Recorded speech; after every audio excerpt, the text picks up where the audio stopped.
Here's everything new on the Apple Watch Series 9. Welcome everybody, welcome to AppleInsider. It is Andrew here, and the Apple Watch Series 9 is now official. We know what is new, we know what has changed, and I'm going to walk you through all of those changes in this video. Let's go ahead and kick things off. One of the first big changes with the Apple Watch Series 9 is that Apple has drastically increased the screen brightness. The Apple Watch Series 9 can now increase the screen brightness to 2000 nits at its peak, which is twice as much as it was before. It was only 1000 nits on the Apple Watch Series 8. On top of that, the Apple Watch Series 9 can go down to as low as 1 nit at its lowest setting, which is really more comfortable in dim settings. Things like your bedroom, movie theater, anything like that when you still need to look at your watch, but you really don't want a really bright screen. Then we have the all-new S9 SiP. Apple uses a system and package to contain a bunch of different components inside of the Apple Watch. It includes the processor, it includes the wireless chipsets, the ultra-wideband chipset, all of that is baked into the SiP. This is the first year that Apple is upgrading the processor in the SiP in 3 generations, so we have a big boost in speed coming to the Apple Watch Series 9. We're going to see a bunch of new improvements, just animations, everything. The GPU is improved all throughout watchOS, which is going to look really great with watchOS 10. On top of that, Apple has new improvements to other parts of the S9 SiP. For example, it has a new 4-core neural engine, which processes machine learning tasks up to twice as fast as it could before. Apple's also using a new 2nd generation ultra-wideband chip inside the Apple Watch Series 9. But what's that mean? Well, one of the differences is that the new ultra-wideband chip has 3 times as much range as the last generation chip.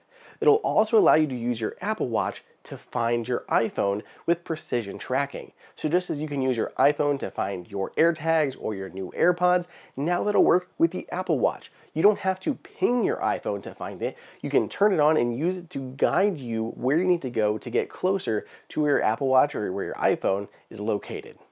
Then we have new on-device Siri and new Siri features. So Siri can now be processed locally on the Apple Watch for many tasks, which will make it much quicker. It won't have to use Wi-Fi or cellular to go and retrieve an answer from a server and then come back. So if it's something that can be processed locally, it now is processed locally, which should speed up response times. On top of that, we're seeing improvements to other areas. For example, Siri can now ask about health data. So you can ask Siri to log your medicine in the morning, check your sleep from the night before, see how your activity rings are progressing throughout the day, all just by talking to Siri without having to go over to your iPhone. So it's really handy.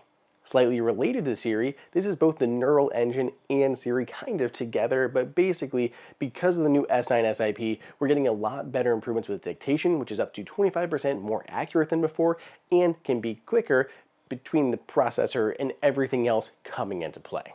One of my favorite new features for Apple Watch Series 9 is called Double Tap. Basically, by double tapping your first finger and your thumb together, you can cause an action to happen on your Apple Watch. It could be answering a phone call, it could be snoozing an alarm in the morning, it could be going to the next track while listening to music, it could be snapping a photo inside of the remote camera app on your Apple Watch. Basically, this double tap gesture will replace the primary button or supplement the primary button in many applications. So if you open an app and there's like one button, maybe to start a workout or control music, anything like that, it can now be mimicked just with this gesture. It's super handy for when you only have one hand free. You're carrying groceries, you want to answer a call, you want to hang up a call, anything like that can be done just by a double tap of a finger. Now, I know many of you may be wondering about the accessibility feature that already existed, and this is true. Technically, there is a similar accessibility feature that Apple launched previously and would come to different versions of Apple Watch. But now Apple feels like it's got it really accurate, and they like it enough that they're going to bring it mainstream and tie it into the entire system so it can be used just natively without having to enable an accessibility feature, and it should be quicker on the Series 9 just because it uses the new S9 SiP. So because we have a new processor in here, it should be able to detect the stuff quicker than before and make it accurate enough that Apple actually wants to make it a flagship feature and not just a bonus accessibility feature for those that need it. Apple's also increased on-device storage. So whatever you're using that for on your Apple Watch, whether it's for like message history or you're storing a bunch of music or podcasts or anything like locally here on the Apple Watch, you'll now have more space. It has doubled from 32 gigs to 64, and the same holds true for the new Apple Watch Ultra. Finally, the Apple Watch Series 9 comes in a fun new color.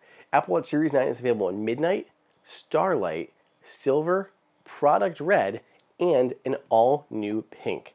It's a really nice lineup of colors for the Apple Watch Series 9. Stainless steel is also sticking around, which comes in silver, graphite, and gold. I really like the stainless steel version. You can see my stainless steel version I have now. I really enjoy it, and I think that's the way that I would go if picking up the Apple Watch Series 9, but it's definitely more of a luxury purchase. To go along with the Apple Watch Series 9 and even the Apple Watch Ultra, Apple's introducing a bunch of new bands. There's a ton of new color options, but Apple has a couple new material changes as well, particularly around two bands. Apple is getting away from leather. There's no longer any Hermes options that are leather, and all of Apple's leather bands have been discontinued. But two of them it's keeping around with a new material called fine woven. So if we take a look, we have the new modern buckle. So this is the leather version, but I really like it. It's a super slim magnetic clasp, comes apart easily, magnetically clips back together. It looks really nice, and now we have new fine woven versions of this. Similarly, Apple has its leather link band. It's magnetic, also one of my favorites. Apple's gone away with these, and now there's a new fine woven option to replace it. Just a few different colors so far, but I really like these, and I can't wait to actually try them out and see what I think of them when I actually get them in person. They have a really cool look to them, so it'll be interesting to see how these do in replacing leather in Apple's lineup. So that is it. That is everything new coming to the Apple Watch Series 9. What do you guys think? Are you going to be upgrading your Apple Watch? Let me know down below in the comments or on Twitter at Andrew_OSU. You can also let me know on Threads at Andrew O'Hara 941. Otherwise, stay tuned. Got a lot more coverage on all of Apple's new devices coming your way.